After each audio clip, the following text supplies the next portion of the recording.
Okay, great. Can I go to a toilet before we started? Yeah, okay, yeah. Are you guys starting? Please.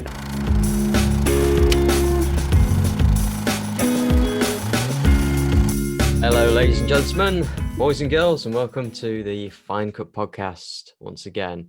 This episode, we are going international. We got a Spanish gentleman who studied in Britain, now lives in Romania, Mr. Worldwide himself, Fernando. How are you doing? I'm good, man. I'm glad to be here. I was hoping you guys would invite me a while ago. I'm surprised it's been taking you guys so long to go international, man. But I like it. I feel welcome. You were on the waiting list. I feel welcome. I feel welcome, man. I'm happy to be here. Better late than never, right? Do you want to say anything about yourself? We're happy to have you. All right, yeah. So my name is Fernando. I come from Madrid, which is the capital city of Spain. That place British people go to in order to get cheap alcohol and sun. And I've been studied with these two gentlemen in Great Britain, and then I moved to Romania to work in a post-production facility working on film preparation and negative preparation. Nice. And as always, nice. Myself, Jeff, and Hayden as well. Now, what's in the news this week? What we got? District 9 has a sequel. Yes. Come in. Is that the? I was slow with that sentence. Is that the South African film? The South African or Australian? The one where aliens come in and they have to live in this ghetto. Yeah. It's a very strange take on sci-fi, but it's very cool, and it explores a lot of political themes in it that are a reflection of our society, really, doesn't it, Jeff? Hallmark of we talked about this on our last we talked about in the previous episode about how it reflects refugee camps all over in America, especially, actually, the way refugees are treated. Well, I think what that movie does well is when we often see space invasion movies like 1950s Attack of the Woman, something like that, like they all come from sort of invasion point of view, whereas we, the humans, are the victims, and then in this case we are the actual abusers. So it's a good sort of reverse take on the subject. Yeah, that always seems to be the case with a lot of them. It paints humans as the true monster rather than the aliens. Is it like the film Monster? Because did you say, Jeff, that? Oh, sorry. Oh, yeah. No, so I was going to say, I remember you saying on one of the previous episodes that it would be the military response to go about those lines, wouldn't it? If an alien life form was to come to Earth. Yeah, there's the military response, which is like, okay, this is going to be a threat, they're going to blow us up kind of response. There's the contamination response, that the concern with another species comes to Earth, they might be carrying a pathogen, or it's like what happened with pre-Columbian societies in America, and Europeans came over, gave them polio, and a lot of them died, which is a genuine concern. With that, and then there's also the other aspect, which sort of goes a bit deeper. There's the cultural animosity. Like, there's always animosity towards people different. Like, throughout history, there has always been people of a certain nationality or ethnicity that are always cast as the bad guys. Like, especially after 9/11, or maybe even before that, it was people from the Middle East, or it maybe not even people of Arabic descent, people like from Persian descent, like a different part of like a similar area, but people in America couldn't tell the difference. Mainly out of ignorance, really. But I see it now a lot more that people from China are being demonized, be it through the current crisis or through the general head-to-head between the US and China. And well, it's a new Cold War, isn't it? Yeah, which is odd because people like racial motivated attacks on people is well, they don't care if the person is Chinese, Japanese, Korean, because to them, just to quote, they all look the same, which well, I mean, that comes from I'm guessing like a perspective from when you don't know that many people from around the world, or you haven't traveled that much. Maybe people think that your country, the country where you're living at, the country where you're from, it's the shit. It's like the best place on earth. Like people in Romania think Romania is like the center of the world. People in Spain think Spain is in the center of the world. Once you travel, you start to lose that sense of nationalism, if you will. So, for example, I could think every single Chinese people is an idiot, because when I see Xi Jinping, I think he's an idiot. And that's the only Chinese person I have reference to, except for Jackie Chan, maybe. So it's once you travel and you get to know Chinese people that you realize, oh, maybe it's none of them, not all of them are fucking idiots. Like when you look at America, you can see the videos of people storming the Capitol and be like, oh, what the hell is happening in America? You know, like Americans are so dumb. But then also the biggest geniuses in the world come from America. So it's not that you cannot group a single nation, like everyone. You cannot group like a single group of people and be like, oh, this is what you are, and just give them an adjective. Like, oh, British people, of course, there's stereotypes, like Spanish people are lazy and British people drink a lot and stuff like that. But you cannot classify an entire nation of 65 million people on a single category and be like, oh, you guys are this.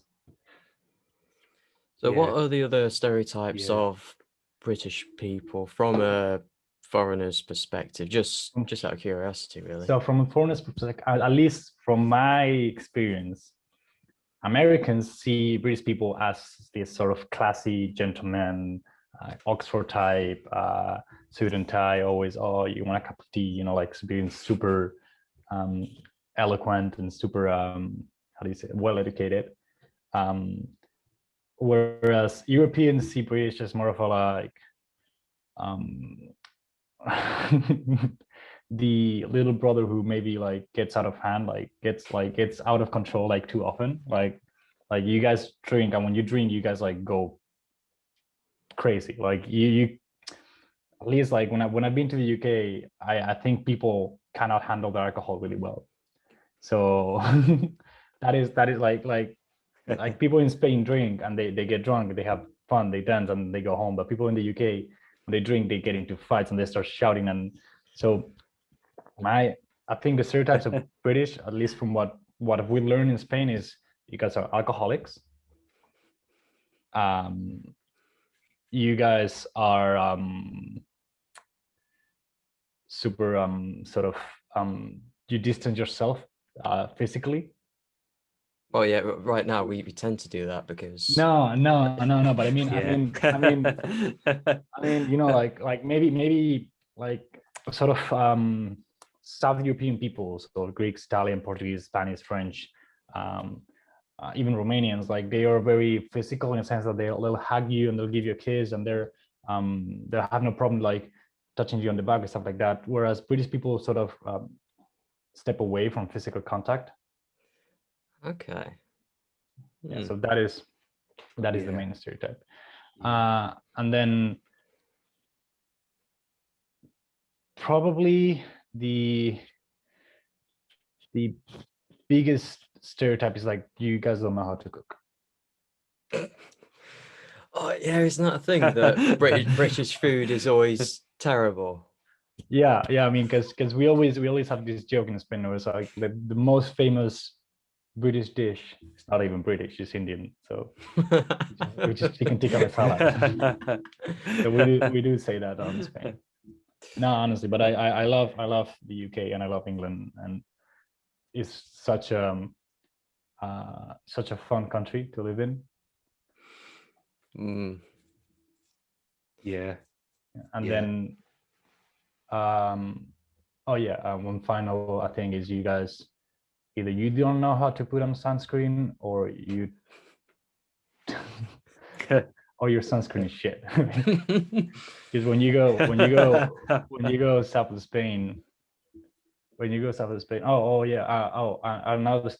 But this is another thing I've noticed. It's not stereotype. You guys, when a foreigner is talking to you about your country, you're like, oh no, my country is the best fucking place on the earth.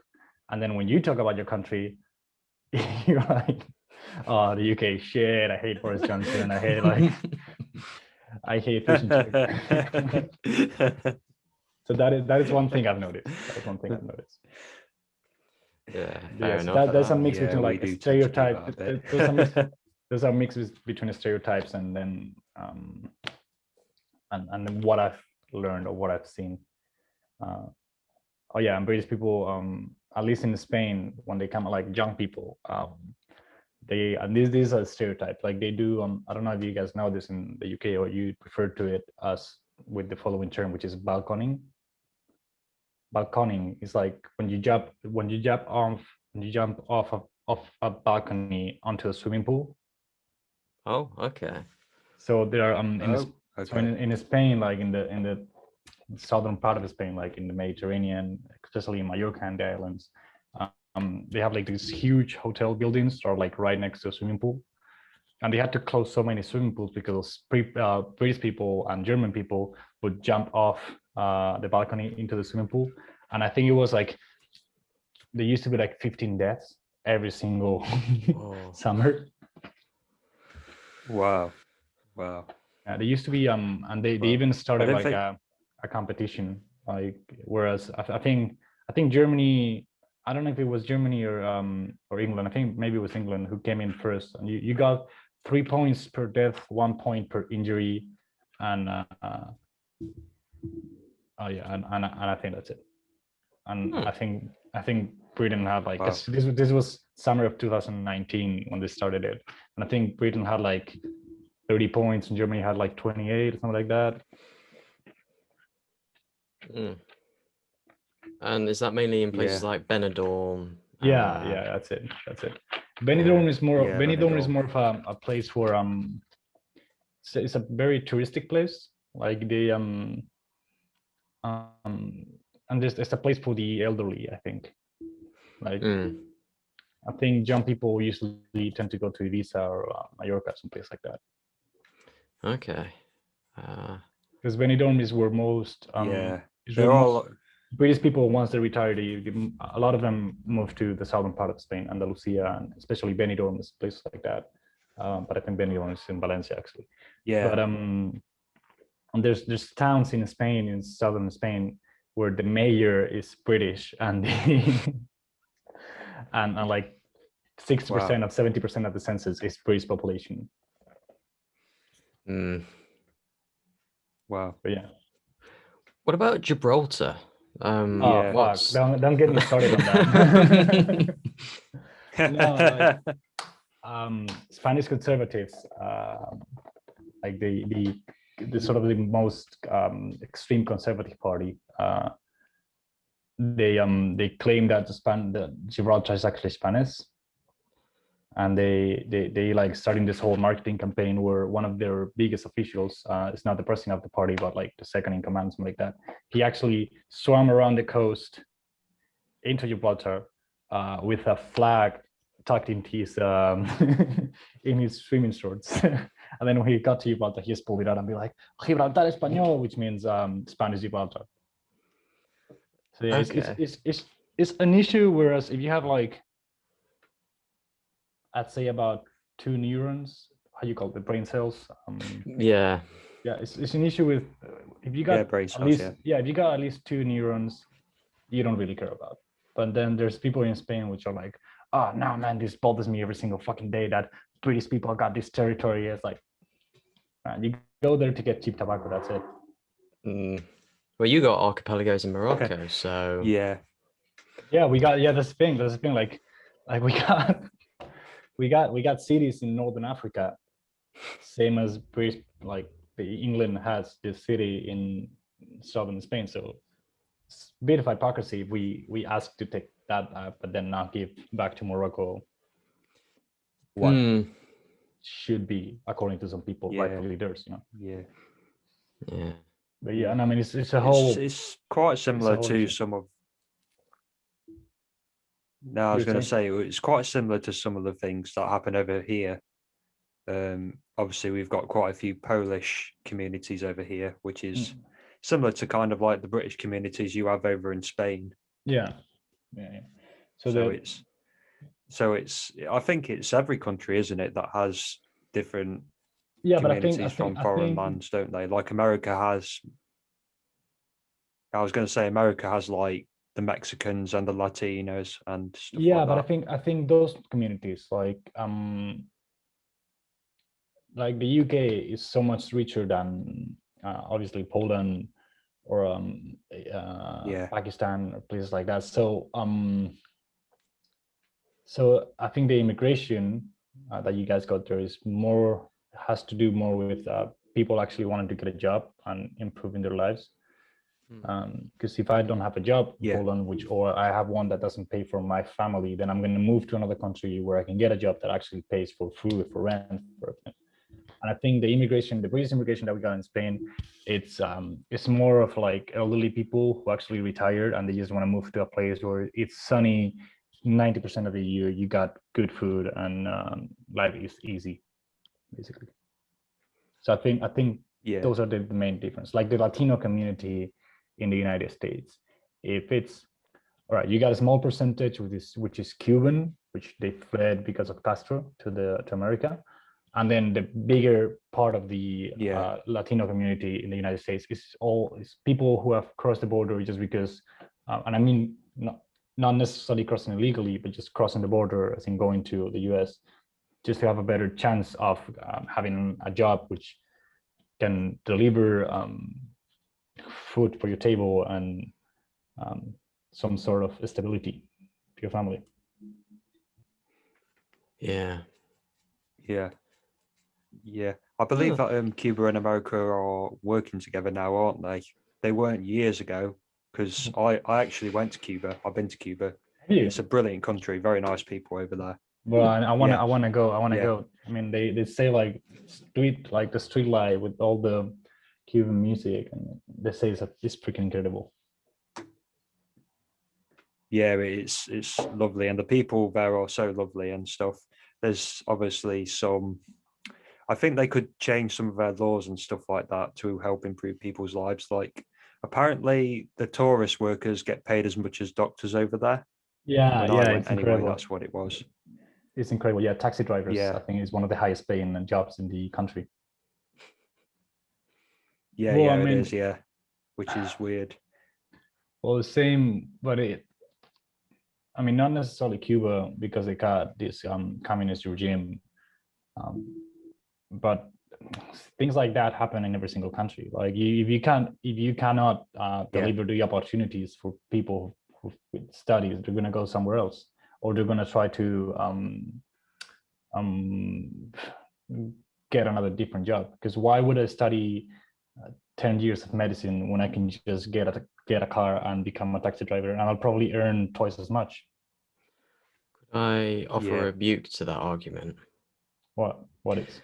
The argument that instead of like, oh yeah, well, you just earn the same, so why won't people get like the higher jobs, like being a doctor and that?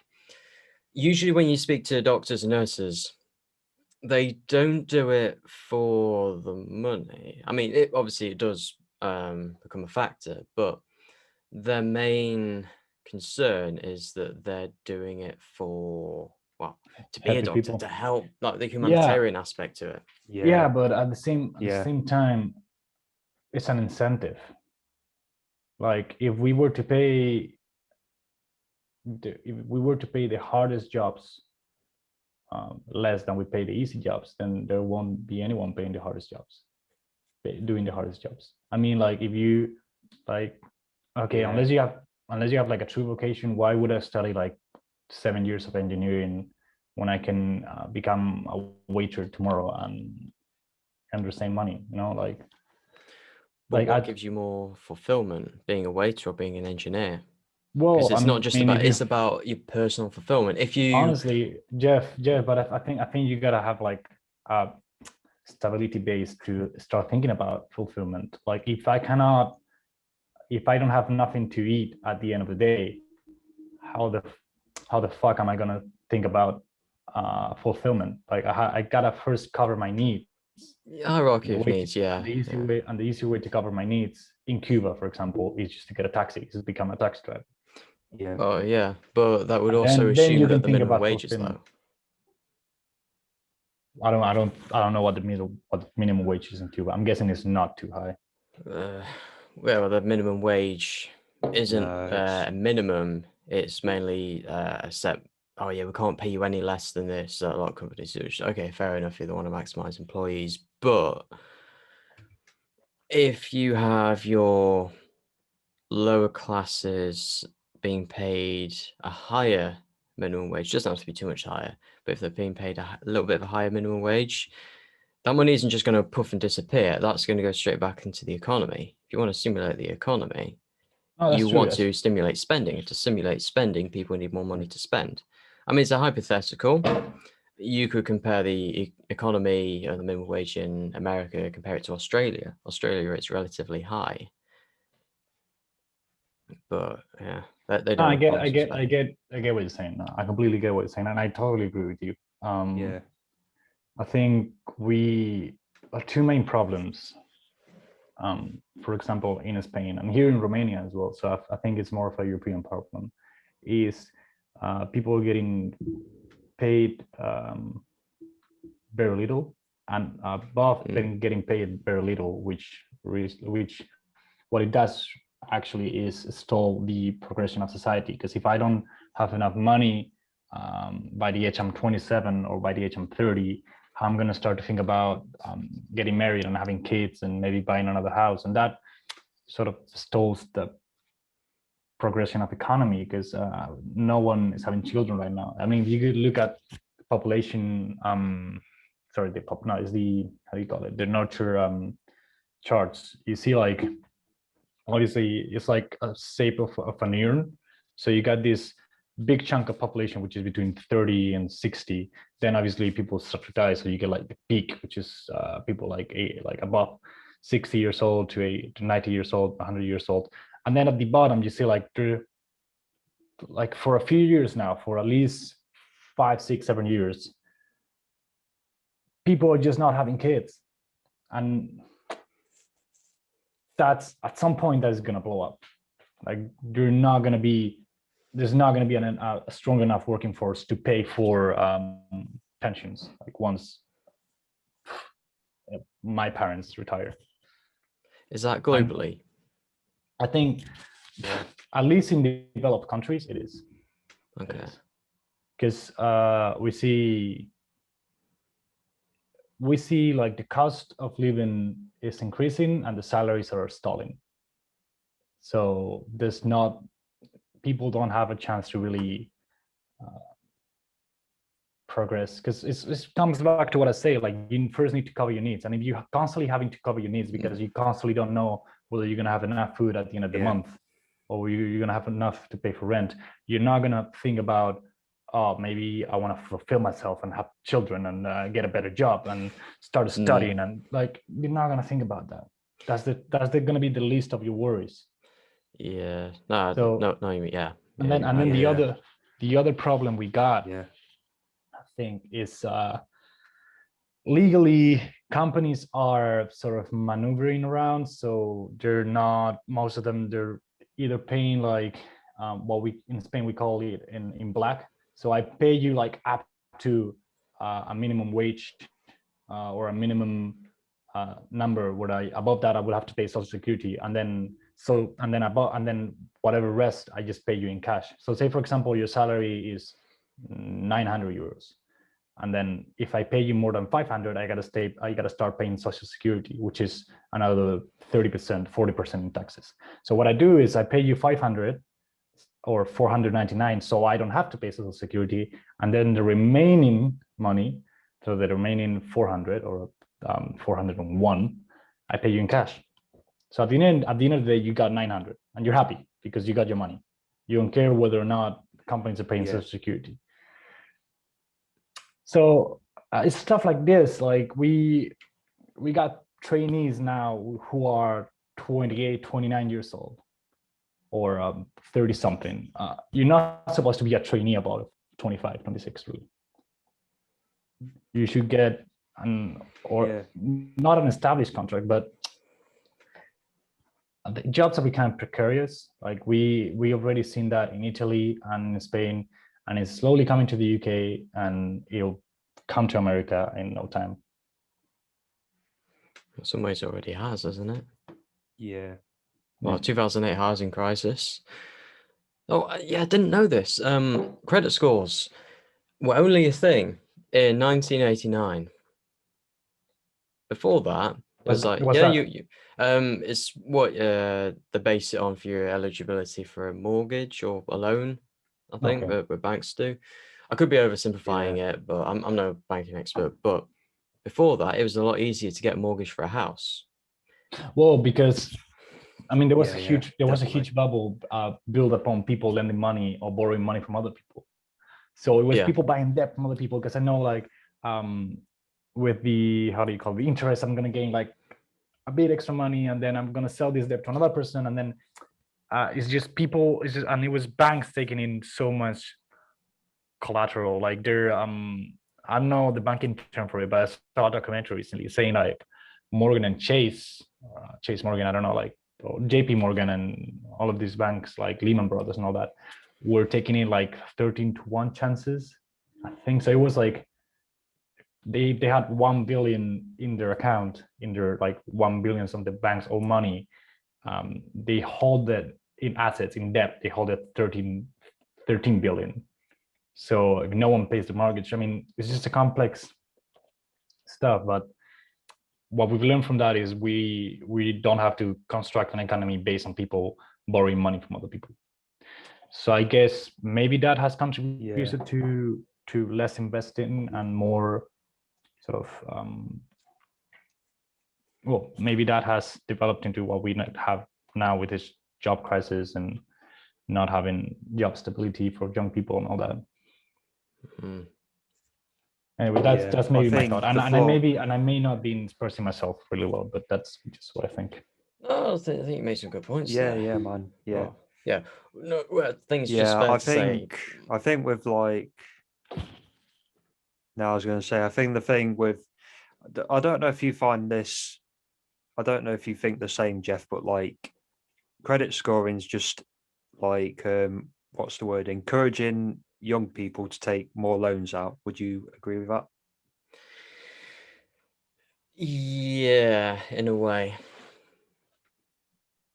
Yeah, because if you look at everything these days, it's all like, at least here in the UK, there's so many, like, you can get loans for your car, loans for clothes, loans. So pretty much. I didn't know that. I didn't know that. Phones. So maybe we're going back to. Yeah, a lot. Maybe we're going back to. Yeah, a lot of people get like. Sorry, Jeff. Sorry, Hayden. No, sorry. I was going to say, yeah, like the cars on finance seems to be very popular these days. Like people take a loan out for a car and they pay it off over a 3-year period, maybe even more. And that's a very popular one. But obviously they're thinking, oh well, I'll get it instead of like buying an old car up front, I'll just get a new car, but I can pay off over 3 years. But what happens if they don't have the money at some point during those 3 years? Yeah, but but I think what you're talking about there is leasing. So it's not actually, or maybe, at least from my perspective, it's like when you buy a computer, and you can, instead of paying it like upfront, you can pay it in like 10 months, and then instead of paying 200, you're paying like 230, but you don't care because you're sort of expanding that period of actually spending money. So I think that's the financial term from that is leasing. Like you can lease a car and then have it for like 10 years and be paying it monthly, and then by the end of that period the car devaluates and you decide whether or not to pay the rest of the money or just keep the car back and then get a new car. But another thing is lending, is getting a loan from a bank, which I don't know, that is what they're doing in the UK. I believe there's, you can even, I'm not sure, I'm not entirely sure what the terms are, but you can get a bank loan or you can do it through the car sales themselves. I don't know what the difference is between the two because I've never done car finance personally. I think it's interest rates as well, isn't it? But that is with loans. I think if you do the leasing way, if you do it the leasing way, which is basically you do it directly with the car sales company, the interest is not going to vary. Like you sell in an interest beforehand, and then that's what you're going to be paying every single month. And if you don't, they're just going to take the car away from you. Whereas a bank, you can, on a mortgage, for example, you can have variable interest rate, which is going to fluctuate up or down depending on many factors, or people are paying the mortgage back and stuff like that. So that's what we that was the problem during 2008, because most people had a variable interest rate. So once the cards started to fall, the interest rates went up to the roof and people could not afford to pay the mortgage anymore. And then the stack of people not being able to pay the mortgages grew significantly, which make the interest rates go higher and higher and higher. And so it was like an endless cycle of chaos and destruction. So fun times up ahead. I mean, I think COVID is just going to make us rethink, or the way that our jobs work, for the worse. I think we're going to see more people staying at home, like jobs that we thought before would have to be done in an office are right now going to be done with a laptop at your home. I think people are going to be happy about it. They're going to be like, oh yeah, I can get to work from home, so I can do it in my underwear, I can do it in my pajamas. But at the same time, we're becoming more and more isolated. Like I think there's so many relationships that are not going to be built just because you don't get to go to a workplace and talk to someone. Unless they don't go to work all the time, but spend like 3 days out of 5 days at home, but 2 days in the office. The knock-on effects with that would be, well, less pollution because of less travel, and there'll be fewer delays on the motorway. Well, I mean, would it be less pollution? I don't know. I mean, if you're having to be at home during the summertime and you're turning on the AC rather than having 20 people inside a building and just turning on. So I think energy-wise, I don't know. Maybe because there's people they're not transporting themselves with a car. Maybe that's gonna be better for the atmosphere. I don't know. I'm not an environmental expert, and I don't pretend to be. But yeah, I mean, I think So from my personal point of view. No, I was going to say, I think. Sorry, Fernando, go on. Okay, sorry, because I think you got like a bit of a delay, so that's why like every time I start to speak and then I hear you, I'm like, oh fuck. No, from my perspective, like from my point of view, at least for me personally, if I was working at home for this production company in Spain, and I fucking hated it. Like because I like to go outside and talk to people and breathe fresh air and having to move every single morning. I love that. I hate being stuck at home between four walls. It drives me crazy. So now that I work at this facility, at this post-production facility, and I have to take the underground every single day, I prefer that. I prefer that in a sense because when I'm at home, my life and my work sort of merges together, my personal life. Whereas if I have to go to an office, I know I have a space for work and I got a space for my personal life. And I can sort of organize myself better, if you will. Isn't it better because that's based on how you feel, but other people might be probably a bit more introverted, prefer their own home space. Just having the option would be the best thing.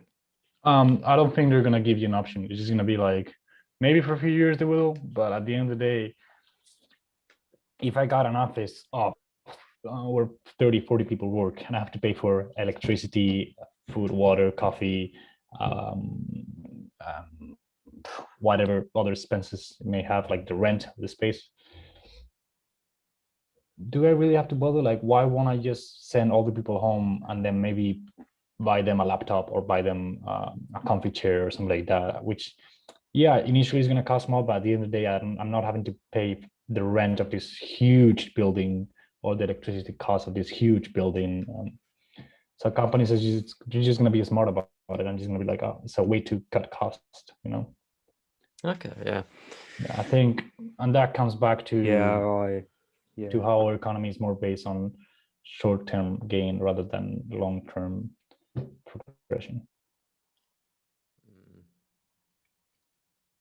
Yeah, I kind of think it's going, like, if you look at lockdown now over in the UK, it's impacting people's mental health. Like the fact they haven't got that kind of routine of get up, go to work, come home kind of thing.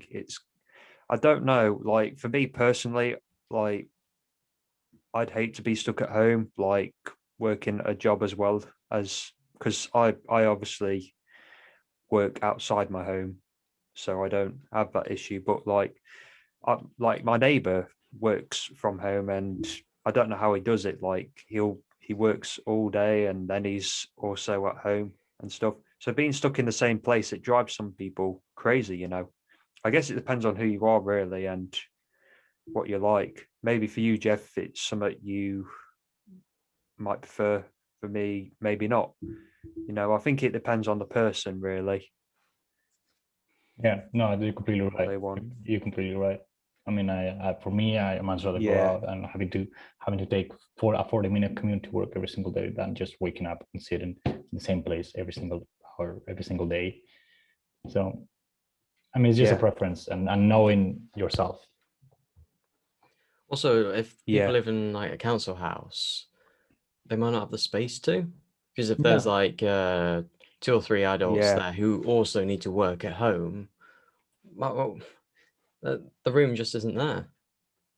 Well, I mean, you don't have to. And also, if you've got kids, there you go. Yeah. If you've got kids as well, and you like having Zoom calls and meetings and stuff like that, and you've just got kids yelling in the background at like their brothers and sisters because they can't play with the latest toy. No, I recently talked to this VFX guy here in Romania. He runs this VFX studio. Really cool guy, really like super good at what he does. And I met him, and he told me basically that during the pandemic, during like the first lockdown, he had to send a lot of people home.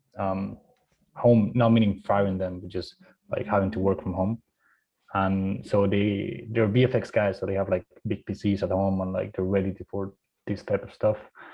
But being at home meant that they had to deal with their wives, their husbands, their kids, their dog, the whatever, and it wasn't the same as having just like an 8-hour shift at a place where you have to set your mind to doing the work and then come home and relax. And they were he told me that they were like much less productive. Like they were, instead of working 8 hours a day, they were working 12 because 6 of those hours they were spending with dealing with kids, wives, kids, the dogs, that are sort of the maintenance of the house, whatever, Yeah, I kind of have that mindset as well. But if I used to, when I was at uni, I used to do a lot of my work in the library, like my theory work and written work and stuff like that, just because it put me in that mindset to get focused and get the work done. Whereas if I was at home, I've got all these distractions around me. Yeah, I know. I So, think maybe you and me, Hayden, yeah, maybe we have maybe in like that way. maybe we have like a more spatial relationship to our environment. Like we need to have like a set places Yeah. for do set kind of stuff. Like the bedroom Yeah. is for sleeping, is not for working, you know. Yeah, definitely. Yeah. Mm. Yeah. Maybe having sex as well. Most important thing. Although the government still says we can't have sex in this country. Oh yeah, man! Oh, I read about no. that. I read about that. We thought that was hilarious, man. I thought it was a meme, to be honest, man. When I first saw it, I was like, no, this can't be true. This can't be happening. And the indication was something like please, like if you're gonna have sex or intercourse, he said, which I think is like the ugliest word for sex there is. If you're gonna have intercourse, he said like avoid touching the anus area or something like that. But you don't get COVID up the bum, do you? I don't know, man.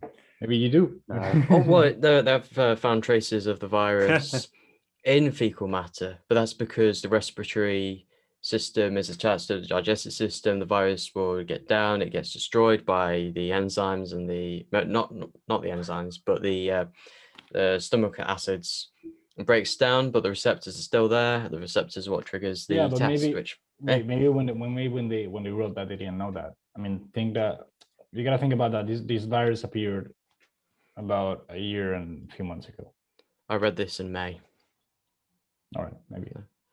Sorry. That's okay. So I was thought saying that was an aggressive point there. Like I was saying, we've been dealing with polio. We've like, as humanity has been dealing with polio for ages, but we've only dealt with COVID for like a year. And even though like the whole world is set on finding out more about this virus and distribution of vaccine and producing the vaccine and everything, we don't know that much about it yet. Yeah. But yeah. Looking at Boris Johnson, he looks like he's just had sex every time he's on TV with the state of his hair. I mean, come on, guys. He just looks miserable nowadays. He looks exhausted. He looks like he was going up and down. Bro, I've stopped reading the news, man, because I couldn't take it anymore. No, good on you. Yeah, I couldn't take it anymore. Yeah, good. I read that basically the study that showed people who watch the news every day, some people with mental health problems, and there was a correlation between the amount of TV news and news articles that you read and the chance of getting a severe depression or something like that. So I was like, yeah, no, I'm screwed then. Yeah, no. Like I'd rather just. Obviously, I'm not gonna be like, oh, forget about the world. I'm just gonna focus on my own stuff. Like I know about the things that are happening in the world because every now and then I go online or I read an article that I love or watch documentaries, whatever. Like I'm not living in my cave, but I just nowadays I just tend to read about the things that particularly interest me. So art, music, cinema, like that kind of stuff. Speaking of cinema, should we segue? Yes. Whatever you guys say. Yes. So our original topic before we got very sidetracked with the economy. Talking about sex. Yeah, talking about sex as well. That's sex and the economy, the things that make the world go round. I was going to ask you a question, matey. Someone who both speaks English and comes from a country that doesn't speak English. A lot of cinema comes from Gibraltar. We won't talk about Gibraltar. A lot of cinema produced in America, and obviously American films, they speak English, and you got other films produced in like the UK, Australia, blah blah blah. Point is, a lot of films, mainstream films, are English. Now, obviously, they get released in countries like Spain or Romania, but how is it seen? Are they as common as they are in English-speaking countries? Well, all right. So before I answer this, I gotta say, my perception of this may be different from like a mainstream cinema viewer, because I'm like a big film buff and I've grown up like watching a lot of different films. And then also that Spain is really a particularly cultural different place in Europe to many different places. For example, when I say this, I mean, going back to the Franco years, there was sort of a like prohibition of European cinema, because European cinema was very art house, very avant-garde in terms of like dealing with sex and rebellion and like fighting for freedom and stuff like that, and that wasn't a message that the Francoist regime wanted to convey. So the only cinema, outside cinema, that was distributed in Spain was American cinema, which was dubbed in Spanish. By law, it had to be dubbed to Spanish. That's why that's what's a weird place, because Spain is one of the few countries in the world where we see dubbed movies instead of subtitled. And then so basically that it was by law, it had to be dubbed, and when it was dubbed, even then the message was sort of turned around.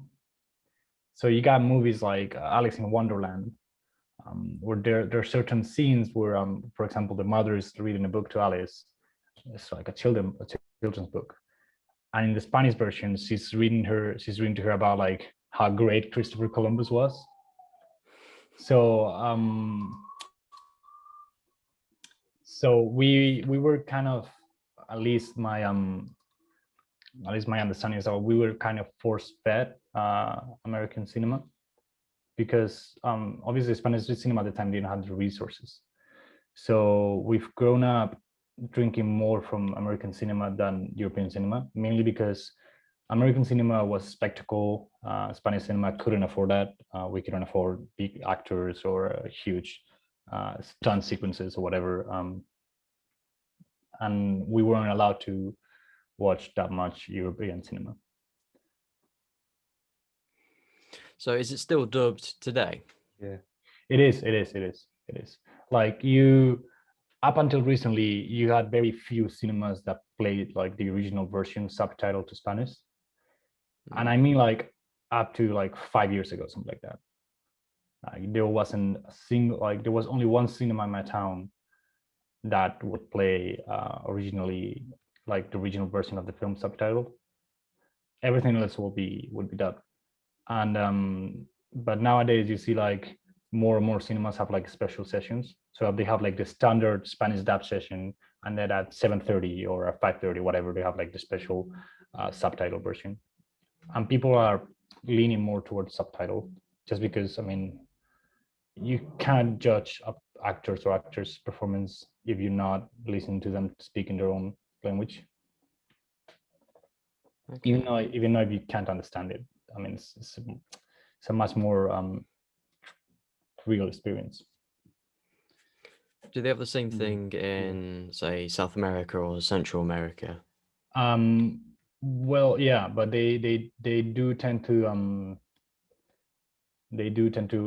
watch more movies in English than they do in Spain. I mean, subtitled. Okay. So, for example, there's a weird case. Take a Star Wars, for example. So the two androids, the C3PO, yeah, C3PO, and the and R2D2. So R2D2 in Spain, it was named R2D2, because that was like the literal translation of R2D2. And in Latin America, they call it Arturito, which is like, it's a very popular name, but it is basically, what they did is they take how R2D2 sounded in English, and they sort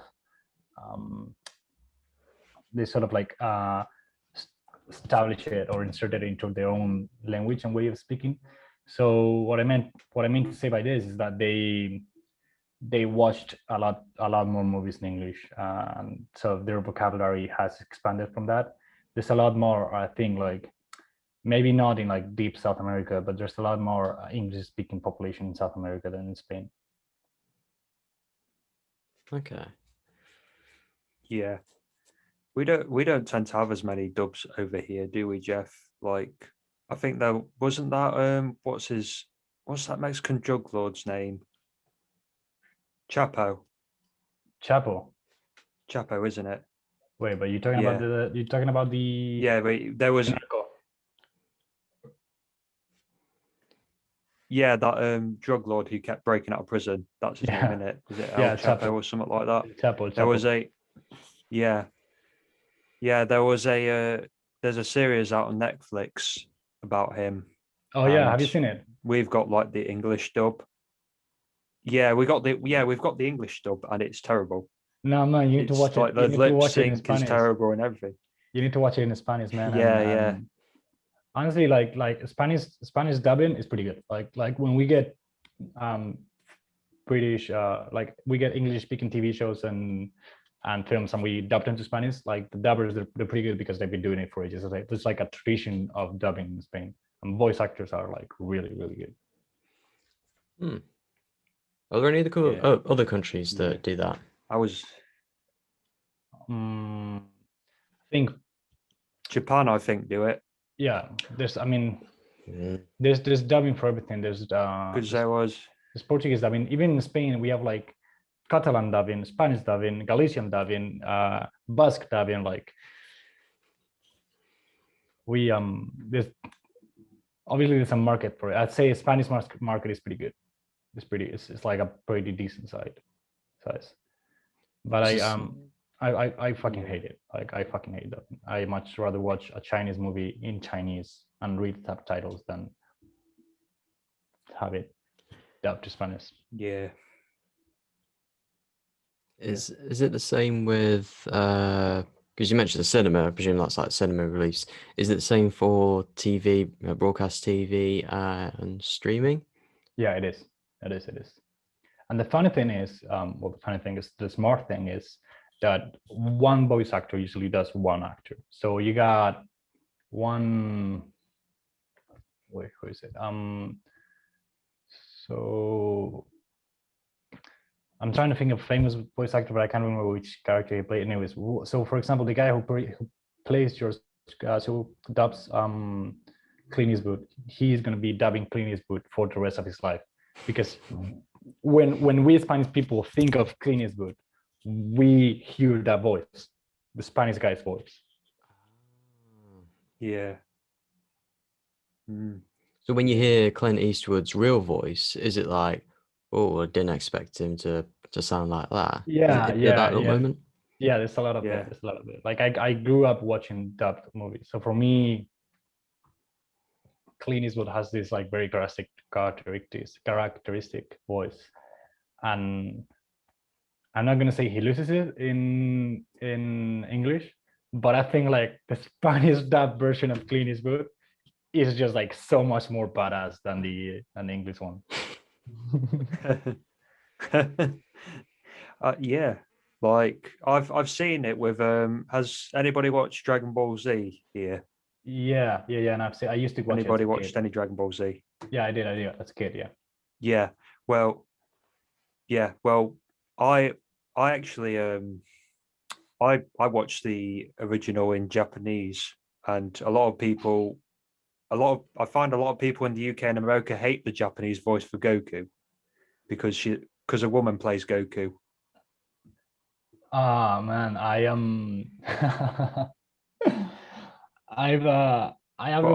haven't watched it in Japanese, to be honest. Like I've watched some anime in Japanese, like all of the Studio Ghibli stuff I watched in Japanese, but not Dragon Ball Z. So I cannot say. But yeah, I prefer to watch an anime movie. I prefer to watch it in Japanese, man. It's like a much more sort of like real experience, man. Yeah, the English dub's pretty good for Dragon Ball Z, by the way. It's really good. but a lot of people seem to hate the Japanese, well, the original version, should I say, of it, despite the fact it's the original, which is so weird. But it's also cultural standards, isn't it? Because you find in Japan that a lot of like male characters are actually played by females. Like, for example, you've got this series called One Piece where the main character, I think he's like a teenage boy, but he like Straw Hat. but he like is played by a woman. Yeah.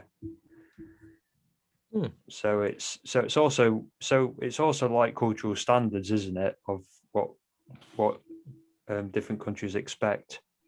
Well, it's also maybe it is. Maybe it's just like whoever can play the character better. So in The Simpsons, there's a woman who does all the kids. You know, like Bart Simpson is played by a woman. So because voice actors women voice actors can play kids' voices better because their voices are more sharp. Yeah. So I don't know. Maybe it is what you say. Like culturally, we expect male voice actors to play male characters and female voice actors to play female characters, and maybe in Japan is the other way around. And I don't know. Yeah. But so I think people. Well, no, never mind. You were saying. Oh no, I was going to move on from this, but if you've got another point to add. No, I just want to come back to the first question that Jeff asked me, because I think, what was it again, Jeff? Because I think we went like off the road on that one a bit. Was it how films are shown in Spain? American films, was it? Yeah. Okay, so the thing about Spain is that we Spanish people, there's a big percentage of people that actually fucking hates Spanish cinema. Whereas I think most countries are proud of their own cinema. Like British cinema is pretty good, French cinema is pretty good, Italian cinema is pretty good, and Italians love Italian cinema, and French love French cinema, and English people love British cinema. But Spanish people, most of them actually fucking hate Spanish cinema, because Spanish cinema for a long time has been kept alive with public subsidies, and they were only given if you fit like certain criteria, and it's only like small kind of like only like as specific types of films were being made because they fitted that criteria. So people had the sense that Spanish cinema was all the same, was either like cliche driven stereotype comedy, or like some kind of civil war movie, or some kind of like thriller that wasn't really a thriller and it like died halfway through the movie. So that sense, we like the mainstream audience just really turns around, like it really dives into American cinema more than Spanish cinema, and it's perceived in two ways. American cinema is perceived like a sort of like a dumb spectacle. Like you get Fast and Furious 7 and you're like, oh fuck, this again. But then at the same time, those American movies are the ones that make like the highest box office in Spain every single year. Like there's only about 6 or 7, and I'm being kind with 6 or 7 Spanish movies that break even every single year. So, is that internationally or just? No, I mean in the Spanish market. There's only 6 or 7 movies that break even every single day, and there's been a huge amount of corruption issues with production companies in Spain. So Spanish cinema within Spanish borders is not well recognized, like, unless you're like a Pedro Almodovar or something like that, like a true auteur. It's you're gonna have like a lot of people that are gonna look down on you and be like you only make Spanish movie. Yeah. So yeah. It's a shame about that, really.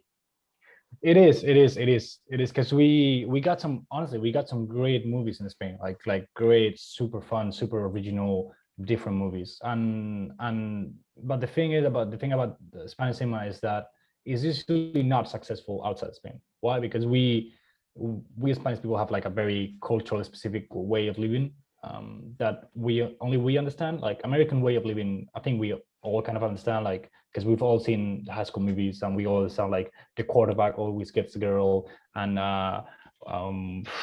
we always understand like the thug life sort of movies, or like we've all been exposed to that through mainstream TV, mainstream movies, and we all know like the idiosyncrasy of American people. Even though we've never been in America, we all know what American society is like, more or less.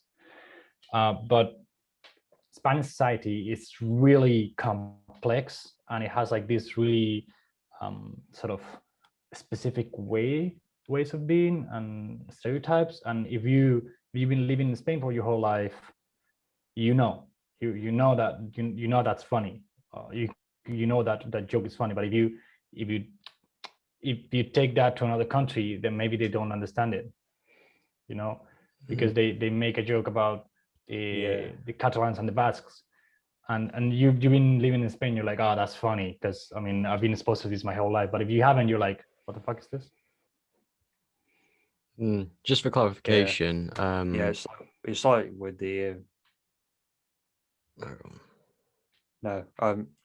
so I was going to say, Jeff, it's like what we said on the previous episode about Old Boy and the squid scene. Like in their country, in Korea, that's acceptable, whereas over here it's not really acceptable to eat. It's seen as bad squid. Table manners over there. Yeah. Well, yeah, but this goes on to what we were talking about Remake. So you cannot really, like, there's certain movies where a general concept can be, you can place it anywhere in the world and people will understand it. Like you take Money Heist, the Spanish TV show that's like breaking records on Netflix and everyone's watching it. The guys with the red suits and the mask, you know which one I'm talking about? No.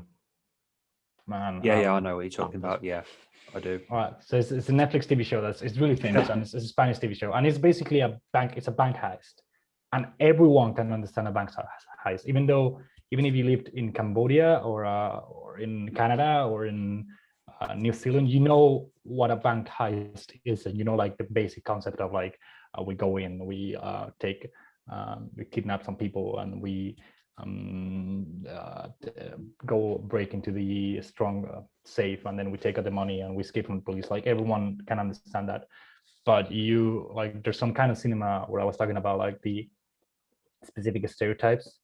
Like there's no way you can extrapolate that to another country. Like the squid scene in Old Boy, like you cannot place that anywhere but Korean society, because Koreans will understand it, Americans won't. Same with the Spanish. Like if you make a joke about you take a Spanish script and you make a joke about Catalans versus people from Madrid, if you take that to New Zealand, they're not gonna understand it, or they're not gonna they're not gonna find what you think is funny. They're probably not gonna find it funny. And when you think it's not funny, they probably will, because they,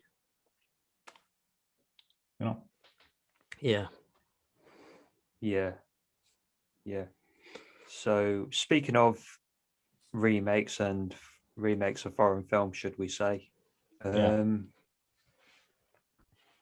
What do you think? What American remake of a foreign film you think did the best, like in terms of getting the story across the best way from the original? Probably, I think the first one that comes to mind is definitely The Departed by Martin Scorsese.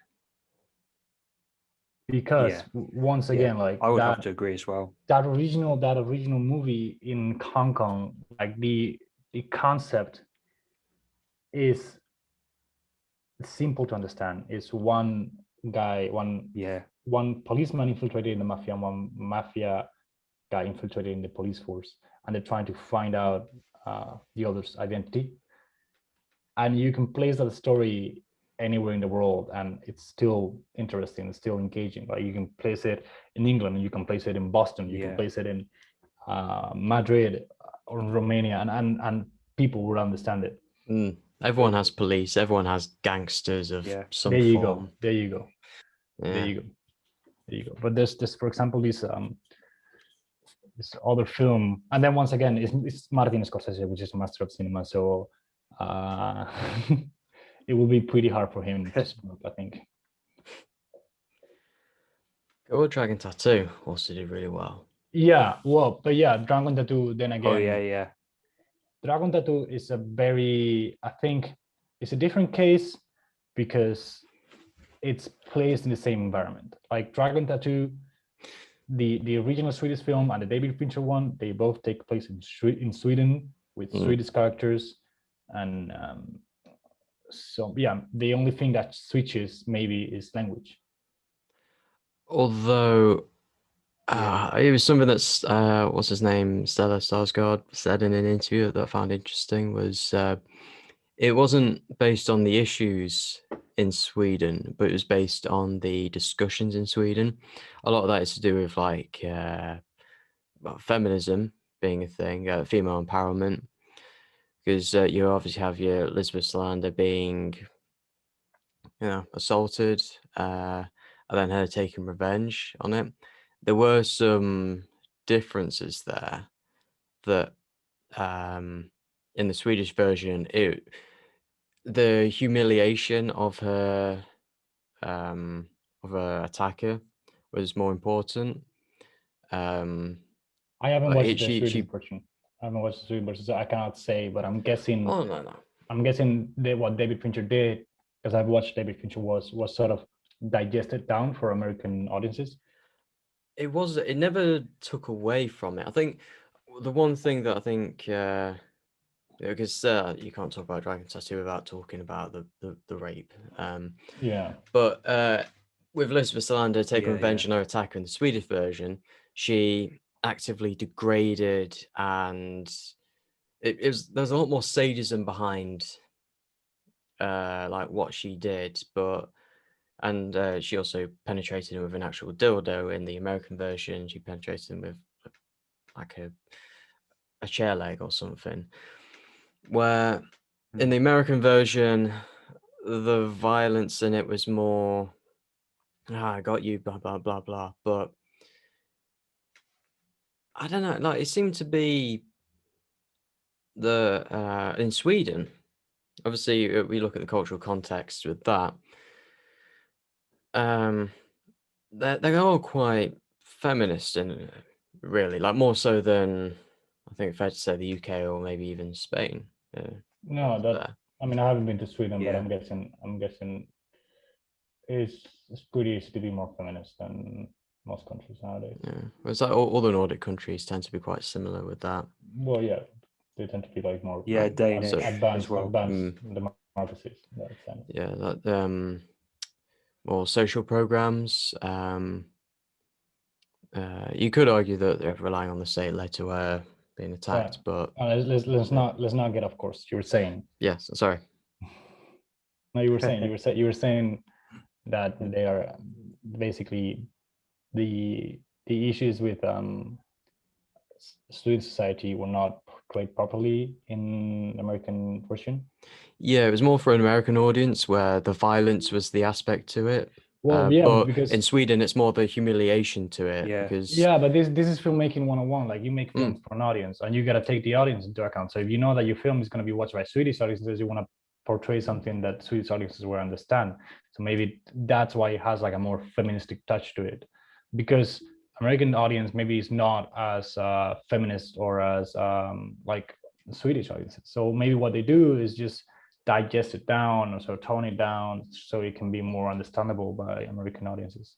Yeah, of course. But this is not. I don't think it's done. I don't think it's done poorly. I don't think it's a bad example. On the contrary, I think it shows David Fincher's mastery of understanding the product that he's making and who he's making it for.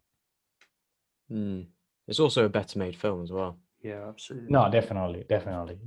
Like I have only seen like few scenes of it, but like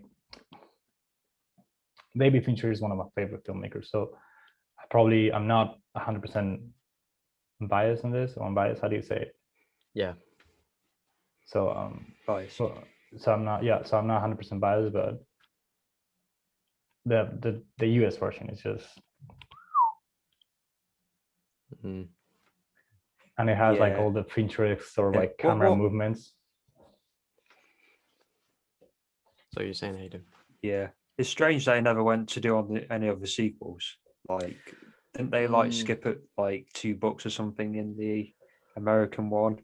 Yeah, like, that was the didn't do original the trilogy. plan. It was the original plan, but it bombed at the box office. Yeah. So all the actors signed contracts saying that I'll do a trilogy if you're doing it, but they didn't. And then obviously several years later they did Girl in the Spider's Web, which isn't that like the 4th book or something like that? I haven't the trilogy. I haven't read the books. Maybe neither have I.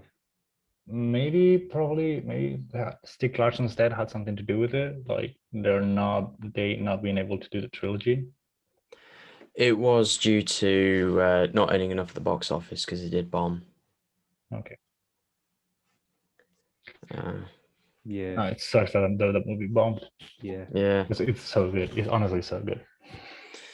I like it. And then, but yeah, for example, but I think that's not like a correct, like it's a good example of a remake, but it's not like what I understand as a remake of an international film. What I understand of a remake of an international film, like a pure remake, is taking a story that happens in another country, like another film, and then bringing it to yours. I mean, that's obviously a remake in the sense that it's a Swedish film by a Swedish filmmaker, remake by an American film with an American director, but it takes place in the exact same locations. Whereas for example, you take a movie like Nine Queens with Ricardo Darín in it, which is it's an Argentinian film, and it is the highest grossing film in Argentinian history, I think. Right until The Secret in Your Eyes by Juan Jose Campanella came out in 2008, I think. So right until then, it was the highest grossing film in Argentinian history, and it was so good that they decided to make a remake in the US with Diego Luna and John C. Reilly in it, called Criminal. But the thing about that film is, I mean, they did like the exact same story except for the ending. The thing about that film is that the original one has so much to do with like the Argentinian cultural way of being and how they talk and how they move and how they have like this idioms and stuff like that. And that I don't think that could really play out that well in the American version. That's why the American version bombed, as well as the ending, because they had to change the ending, because the ending in the Argentinian film is the guy, I mean, it's about these 2 guys who basically are ripping everyone off. They are, how do you call it, like small can I use my Google Translate for a second? Oh, go for it. Sorry, man. Could I bring up another question just while you're doing that? Yeah, sure. But you talk about stories from like one culture bringing it to another in a different context. Say Hamlet, like 1500s, 1600s, Shakespeare, British time. Then look at The Lion King, 1990s America, set in the savannah. Would you say that is like a translation, like having a similar story into? It is a good translation. That is a good example. That's a good example.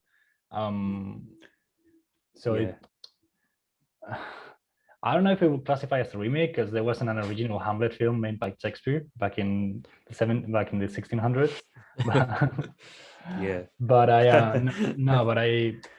I do think, like, because Hamlet is such an international story, like everyone knows that to be or not to be monologue, and everyone knows the story is about, and and Hamlet killing his friend through the court and all that. Like we all know that. So I think that can play out really well in different cultures, like in different countries. Like there was a remake of King Lear by Shakespeare in Japan by Akira Kurosawa called Rashomon, which an adaptation, sorry, not a remake, which is one of the best Japanese films there have been. I think it's Rashomon. I'm not too sure that's the title. Anyways, the Argentina film I was talking about, the two guys, they're scammers. So what they do is they like the scam banks and stuff like that. And the American versions, they could not accept the same ending as the Argentinian versions, because the Argentinian version is the guy, the protagonist goes to a bank and he cashes in like a $90 million check, something like that. And the American version, they couldn't afford to do that because they were like, man, banks are good people, like. Man. So they yeah. So they switched the ending, and that didn't happen. Yeah, they do that a lot actually. Like they did it in. Has anybody seen The Descent, the British horror film, with the girls going into the cave? No. The Descent. The Descent. No, you've not seen it. I think I heard about it. Really good film.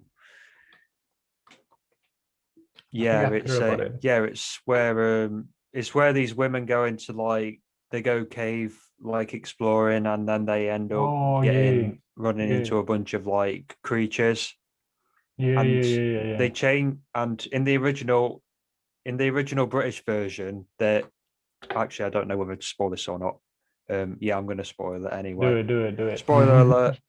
But no, you guys need to basically put like a bus. Like a bus sound, when when you're about to make a spoiler, you just do like a just put like a fucking alarm on it. But in the original UK version, there's this one sole survivor left, and you think she's getting out of the cave, like she escapes the cave, but she actually doesn't. She the film tricks you, and she's actually dreaming about it, and she wakes up back in the cave, and then the credits roll, and so you're left to your own interpretations, but what I think is she died in that cave. But in the US version, they cut that scene out and basically had her escape from the cave, and then the credits roll after that. Well, so but that has to do with the original version's much darker. The original version is much darker than the US release, shall we say? But I think that has to do with the British. They like the US audiences. I think, for example, the British audience is much more depressive in that sense. Like British comedians, for example, what they do is they make fun of themselves, whereas American comedians, they make fun of others. I think like there was a good quote by this guy in Monty Python. I can't remember his name. He said the British actor always wants to play the loser, whereas the American actor always wants to play the winner. So I think in that sense, and also like Hollywood likes good endings. Like Hollywood makes products, they make movies so that when you go to a cinema, you escape your fucking reality for 90 minutes, and then you come out saying, oh, my life is not such a shit life, like I could be worse. That's what American cinema, I think, does. Not all of it, like there's some awesome American movies, but like the Hollywood, like studio films, that's what they look for. They look for something that can help you as an audience evade your shitty reality for 90 minutes. So if you have a film that ends up with someone dead inside a cave, people are going to come out of the cinema field saying like, oh, I don't feel that good anymore, So that's maybe why why they had her escape, so people can cheer and be like, oh man, I'm so happy that she escaped. Yeah, definitely. So looking at horror in particular, like if we look at Japanese horror, like there's been quite a few remakes, hasn't there, of Japanese horror? Like you've got The Grudge, The Ring, Dark Water, one of them as well. Yeah, The Ring as well. Yeah, The Ring is one.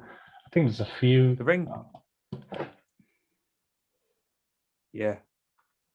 Well, I think I don't know how I'd say this, to be honest. Like, there just seems to be a lot of like, I don't know, Japanese seem to do horror very well, but then when it comes over to America, it doesn't seem to have the same impact on American audiences.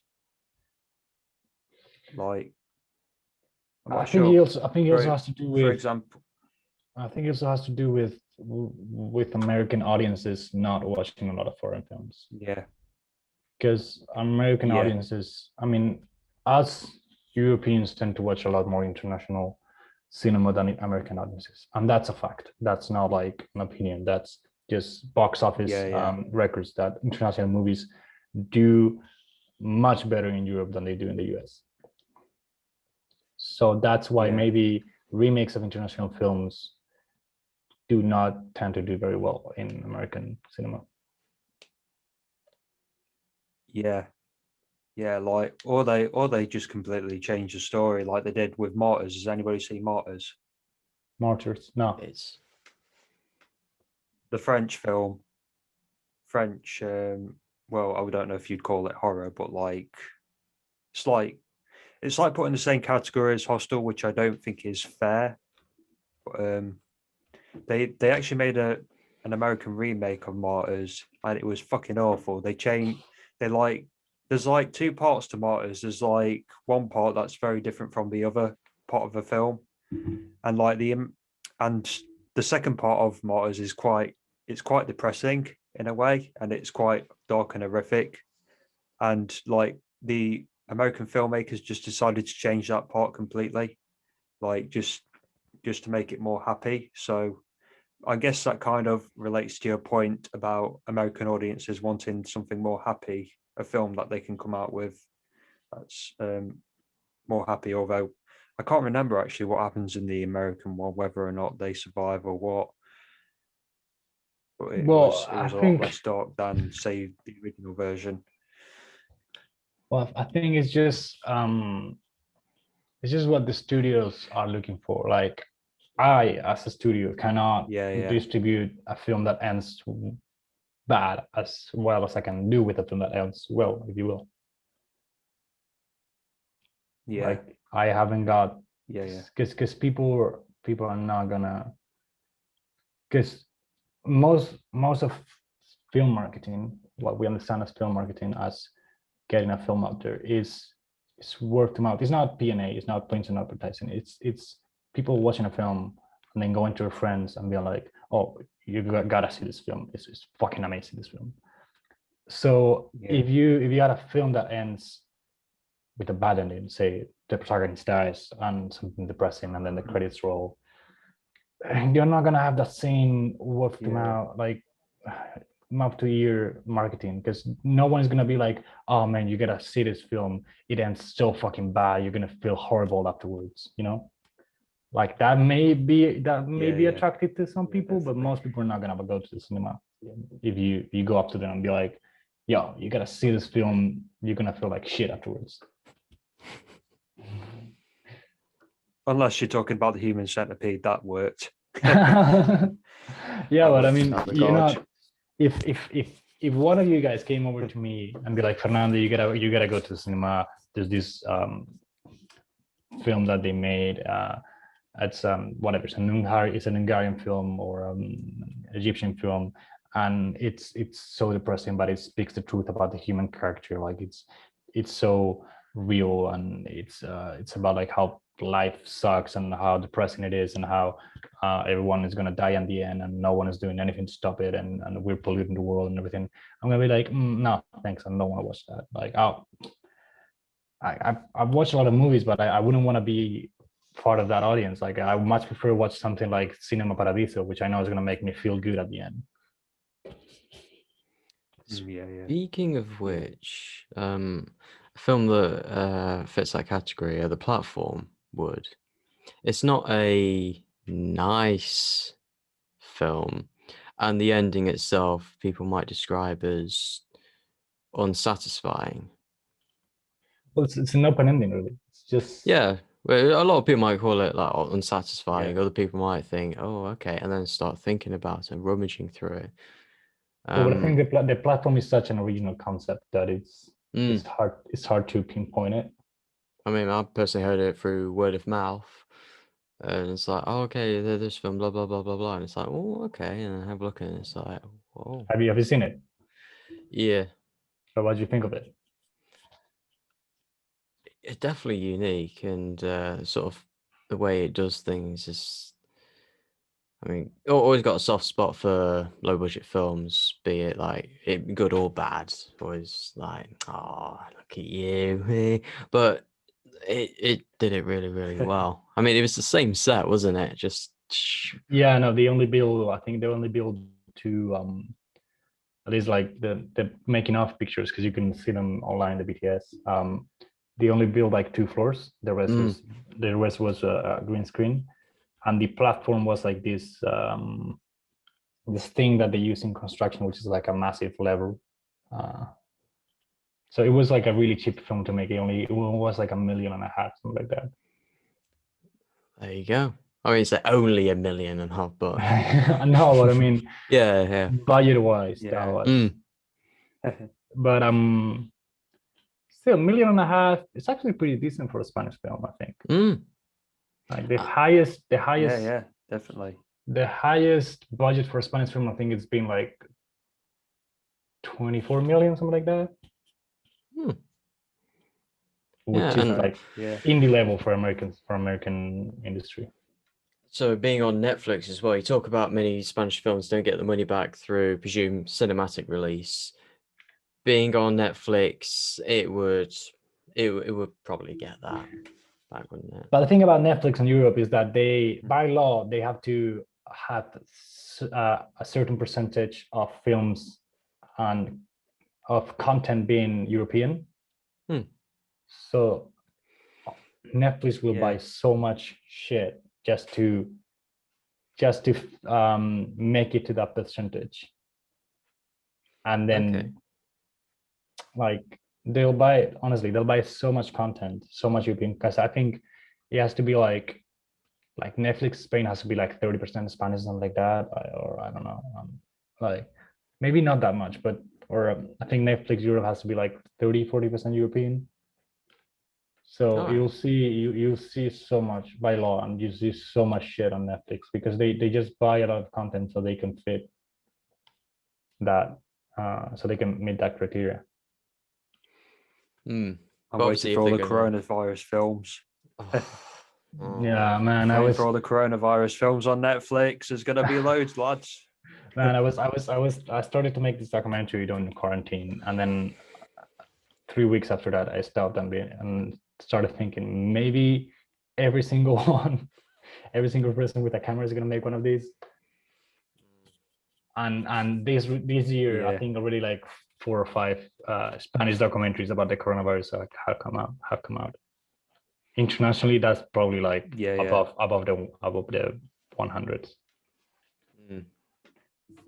Yeah, there's a few out there in Britain. But going back to foreign remakes, have we all seen? We've all seen Old Boy, haven't we? Yeah. I haven't seen the American version of it. I've only seen the. Oh well, I have, and I can tell you, there's so much that went wrong with this American remake. It's like unbelievable. It's so bland, and it's got no character to it whatsoever compared to the original. Like, I don't want to bash Spike Lee because he has done some good stuff. No, Spike Lee has done some good stuff, man. But like, but like that remake it didn't work at all. Like, and it copied the scroll shot as well. Like, you remember that? Oh, it's one of my favorite scenes where he like bashes those dudes with like the hammer, and it does the video game like tribute. So that's one of my favorite scenes, and it's just not as well done at all. And like, it just feels very bland and just doesn't feel great in the remake. Well, maybe because I mean the story is so over the top. Like, it is super exaggerate. Is it Korean? It's Korean, right? Can't remember what the director's name is, but I think Korean cinema is very like exaggerated in that sense. So maybe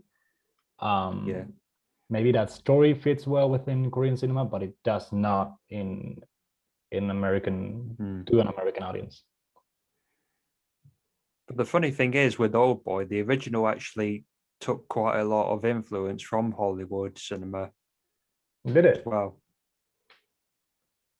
yeah, it did. Yeah, because we did a session on it, how like Hollywood's influenced Old Boy as a whole.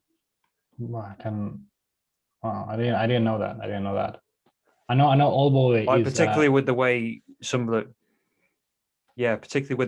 of it's shot as well.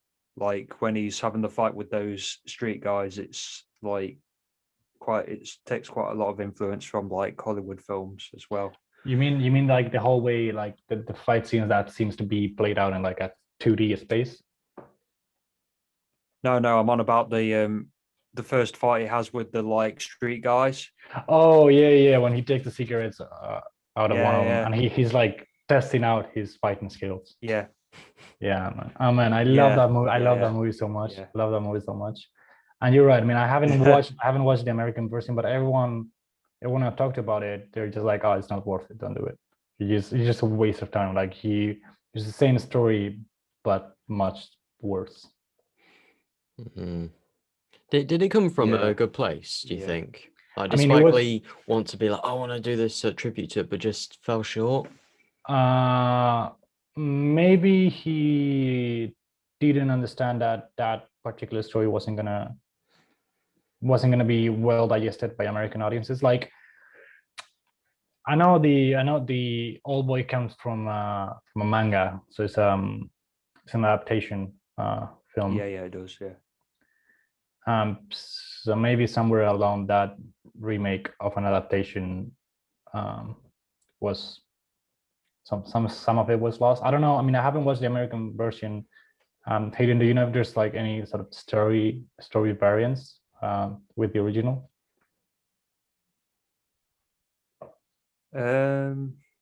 Not too many, to be honest. I don't know. It just doesn't translate very well as you said. You know, it just feels very bland and very, you know, it's just something you've seen before, really. Did he eat the squid? Have you seen it, Jeff?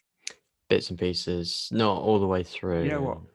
You know what? I don't think he did it. I can't remember the film that well, to be honest. I remember actually that when he gets out of the box, it's like on a baseball pitch thing, isn't it? Yeah, instead of on top of a skyscraper. Yeah. Yeah, which I was just like, why there? Like, they could have just, like, America has skyscrapers. Why could they not like put it on? Why could they have not put it on like the skyscrapers? But no. Plus, it also takes that bit out where that guy's jumping from the building, doesn't it? Like, and he's like telling his story and stuff like that. Oh, yeah, holding him by the tie. And he grabs him by the tie. Right? Yeah. That's a very important scene, and that's not in the remake, and that's just nowhere to be found. That was a scene from The Spy Who Loved Me. So if you want to talk about influences from Western cinema, Spy Who Loved Me, 1977. Can I stay for a second, guys? I really need to go to the bathroom. Okay. That's okay. Are we changing the film we're talking about? Or well, we were talking about. I did mention how, like, Spy Who Loved Me. There's that scene that Old Boy seems to mimic, holding the tie. James Bond gets a henchman, holds him by the tie, holds him over, starts asking him questions. Yeah, but that, I mean, I don't. It's not a complete story remake. It's just taking pieces out of films that they love, like inspiration. Same thing. Quentin Tarantino does. Like, he takes the yellow tracksuit in Kill Bill from Bruce Lee because he loves the tracksuit, and then he takes samurai the samurai fight. He takes it from another film, and like Ladies No Blood, and Nolan and Bond, like Inception, based on inspired Paprika. a lot by On Her Majesty's Secret Service. Yeah, and then by Paprika as well. So like you take influences from. There's a difference between a remake and taking like influence. Like a remake is like a whole story, and then influences just taking like that sort of bit of story of the script or the picture, whatever that you love, and just applying that to your movie. Like Gordon Willis, the cinematographer in The Godfather, he did it with like the cinematography. There's like a very specific shot that mimics a very famous photograph from this American photographer. I think you know which one I'm talking about, Jeff. Which photo? Like under the railroads in New York City. Yes. Yeah. Because it's exact replica of, not exactly, but like sort of super close replica of that photo. So every single artist, like the greatest artists, are not 100% original. In fact, they're like 100% made up of hundreds of different influences and stories and movies and things that they love, and sort of merge them together. Fair enough. Like there's this very famous quote about an artist. I can't remember his name, and he said like, if you rip off one artist, they'll call you a copycat. They call you like thief, something like that. But if you rip off 500 artists, they'll call you original. So I mean, nothing's really original these days, is it? Well, we've been nothing's really original these days. Everything's like a remake of everything at this point. Like as you said, Lion King, Hamlet, Seven Samurai, The Magnificent Seven. Well, we've been on this The Last Samurai, Avatar. Years, so everything that can be told, most of it has been told already. I mean, hopefully not. Hopefully, in another 2-3 million time, if we're here, if the humanity is still here, maybe we can have something new and original. But I think up to this point, it's very difficult to come up with something that's 100% original and hasn't been done before in some shape or form. Like you can come up with a film, but then find out that there's a book that's very similar to it. You can come up with a portrait, but then find out that there's a photo or so.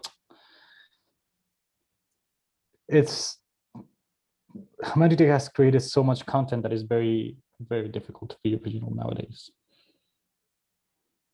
Yeah, it's like saying that we've got the most original film podcast out there. Well, that much is true. Well, that's the way we with the appreciate name. It. Well, the name, the Fine Cut Podcast. I'm surprised that no one else took that name. So Fine Cut Podcast. It's actually pretty good, man. Yeah. All right. So you want to talk a bit more about Oldboy, Hayden? I haven't got too much more to say on that, really. I was waiting to see what Jeff was going to say. Jeff was going to say something. It was going to be a MacGuffin of some sort to line everything up. No, I was just wondering because you mentioned about the film versus digital thing, but we've been going on for like an hour and 3/4. So whatever you guys feel like. Honestly, I mean, I can go on like maybe half an hour more or something like that, but then I'll have to start cooking my lunch for tomorrow and stuff like that. Yeah, I was just thinking, should we wrap up? We can save that topic for another episode, possibly. If you want, sure. Should we talk about another film if you guys want? Hayden, you had other examples, didn't you? Yeah, we haven't talked about Spanish films, really. All right. And then we'll wrap up, yeah? Open Your Eyes with Penelope. Yeah, Open Your Eyes with Penelope Cruz. And also Vanilla Skies with Penelope Cruz and Tom Cruise. Funny enough. I love no, they're not married, by the way. I'm sure people know that anyway.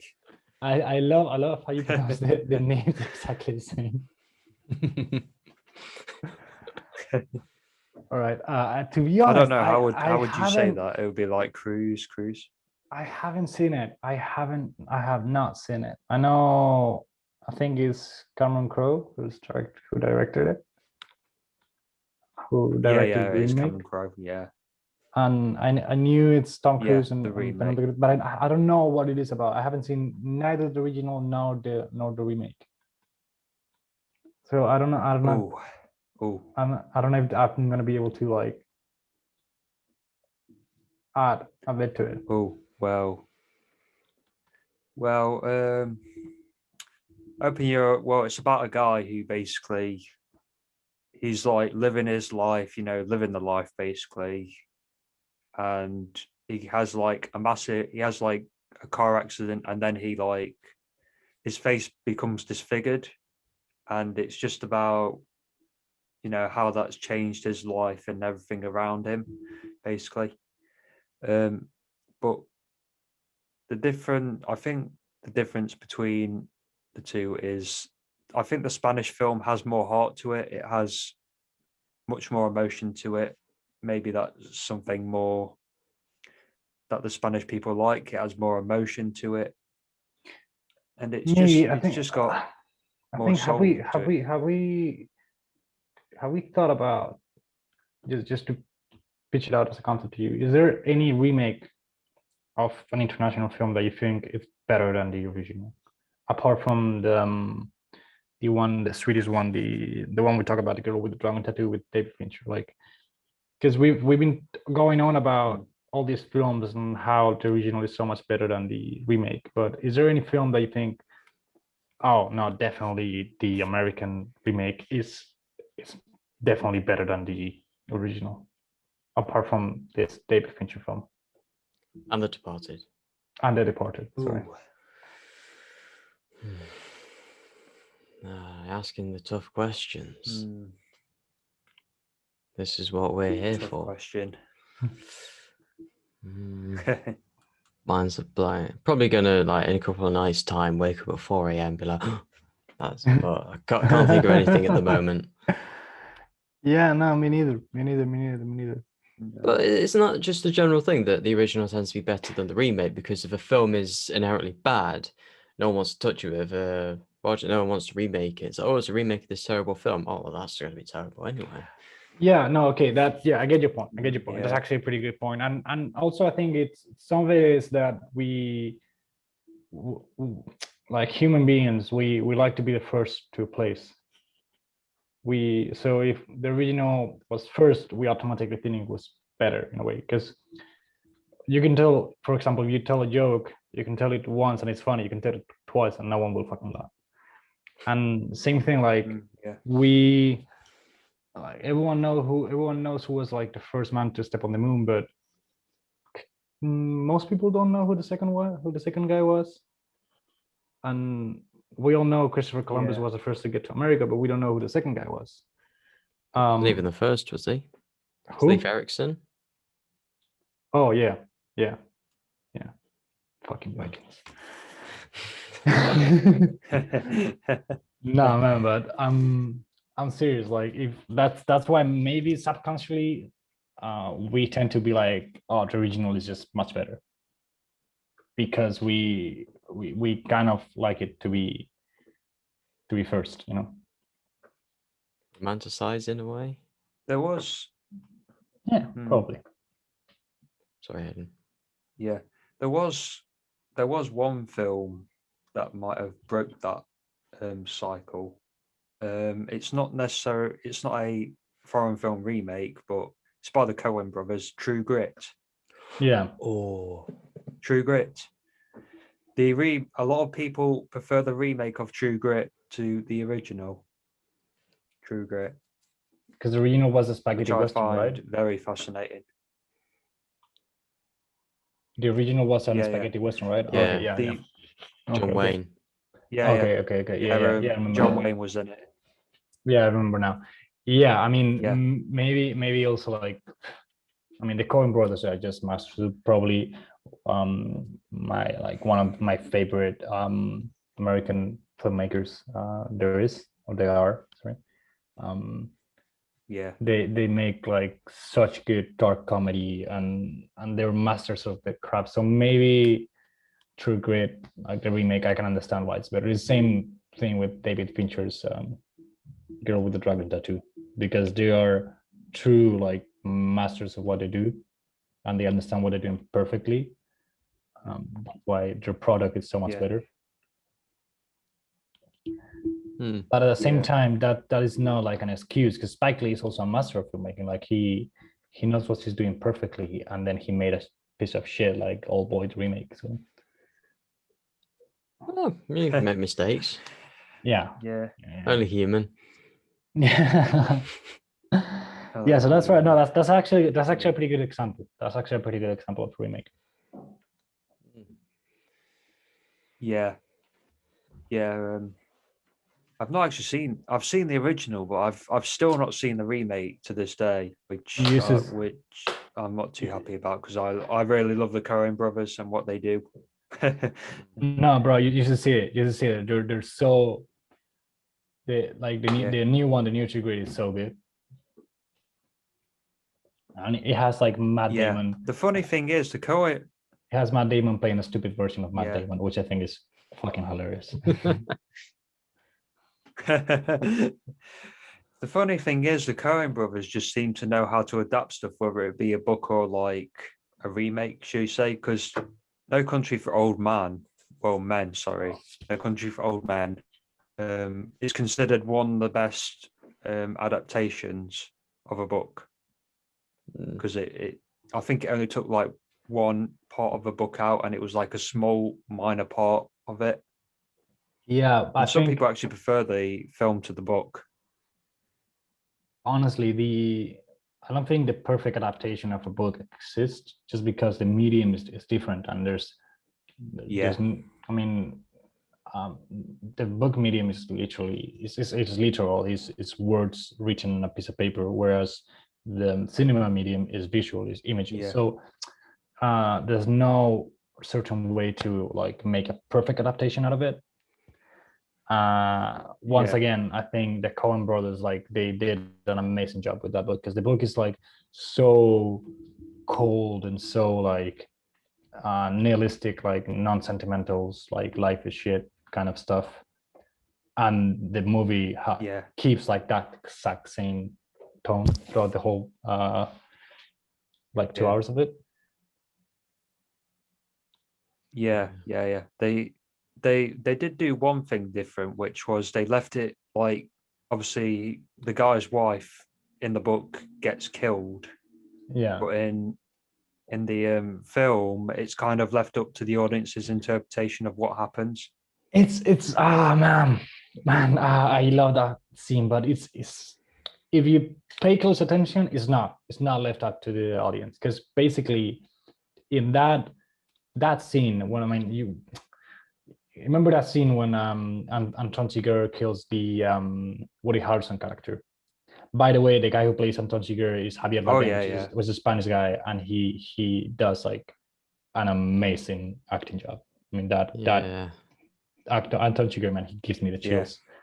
And so you remember that scene when he kills Woody Harrelson, and then the blood, it's sort of it's making up a blood pool in the floor from Woody Harrelson's character's blood. And Anton Chigurh, what he does is he lifts up his boots so not to get them dirty. And same way when he goes over to a room full of Mexicans, he takes off his boots so he doesn't get them dirty as well. And in that scene, right after he talks to the protagonist's wife, when you see him coming out of the house, he looks at his boots and he cleans it up like that. So you get the sense that maybe so that's really smart filmmaking, because those guys are geniuses. They're I think the best filmmaker duo out there. And then you also got the Safdie brothers and the Belgian brothers. I can remember the name, the Durhan brothers, I think, something like that. The Wachowskis? No, the Chikaskis. Man, I haven't, since Matrix, what have they done? Yeah. Wow, That's it. That's it. And they're Wachowski sisters now. They're Wachowski sisters now. Yeah. It's so ironic since that because people yeah. talk about taking the red pill, but then they say, yeah, well, the Matrix was a trans allegory, which, fair enough. Fair enough. Yeah, I mean, it could be. I mean, those guys, yeah, they did something revolutionary, bringing like shine a spotlight onto the simulation theory that we all live in a computer simulation. But they haven't done anything since. Whereas the Coen brothers, they have been consistently prolific since the 1980s. Yeah. And then you see another duo of brothers that I really like, the Safdie brothers. They made Good Time with Robert Pattinson and Uncut Gems with what's his name, Adam Sandler, and those guys are pretty good. Yeah, man. The Durden brothers. There's these Belgian pair of filmmakers. They do like crime thrillers and all that. I'm just thinking of like directors, couples, like brothers and Russo brothers. Oh yeah, man. Yeah, Russo's. Yeah. Fuck, forgot about those. Yeah. Those. They're probably the most successful out of the bunch that we just mentioned. Could you say the Nolan brothers? I mean, like they don't direct together, but they write together. I was gonna say the Nolan brothers. Ah, yeah. I was gonna say him. Yeah, I was gonna say them. Well, although has Jonathan? Yeah, we said this. Has Jonathan worked on Christopher Nolan's films since like? I can't remember. Not since Interstellar, because he's been working on Westworld. I don't know, man. I don't know. You got the. I don't know. I mean, I know. I mean, Christopher. I know Christopher Nolan brother worked with him as a scriptwriter. I knew that, but I haven't followed them very much. Fair enough. Like I've seen every single one of Christopher Nolan's. I think you could class them as a duo, but Christopher Nolan's kind of the front man. If you could say, like in a band, you've got a guitarist, you've got a drummer, you've got a bassist. Yeah. But you've also got the singer who's kind of a front man, and that's kind of the same case with the Nolan brothers, maybe. Yeah, but that is not a directing with the Coen duo. brothers, you can't separate them two apart. Yeah, but that is not the directing duo. No, not necessarily. Like the Coen brothers, they both direct and write, whereas the Christopher Nolan brothers, one of them writes, well, two of them write, and then one of them directs. It's same with I don't know, the Coppola brothers, like Sofia Coppola directs, and then Roman Coppola also writes with Wes Anderson, and sometimes he writes with Sofia. So, but he doesn't direct, so it's not really a directing duo, I think. Yeah. Fair enough. But yeah, Christopher Nolan also co-producers with his wife, so definitely likes to keep them close. Keep it close, guys. Well, the thing is, producing gives you the right. Well, I mean, everyone who is anyone in the film business, and I mean like any director who's like a top director, like a Tarantino, Nolan, all those people, they're also producers, because that way they keep control of the IP. Oh yeah, fair enough. Fair enough. And if you're good at it, you do it. What's his name? Woody Allen has been producing his own films for like ages now, because it's just a way of keeping a tight control on the IP property, and that way make more money. Oh, Nolan's Nolan's brother's uncle, John Nolan. He's also been in a lot of his films, like Following, Batman Begins, Dunkirk. So, yeah. Again, why not, eh? Thank you everyone for watching, and thank you Fernando for joining us for our illuminating conversation about Thank you. the economy, sex, and cinema. And Boris Johnson having sex. All right, guys, I'm gonna have to go now because I need to call my parents and like feed everything in the fridge that I just bought. Okay, no worries. This is Okay. Hayden, Jeff signing off.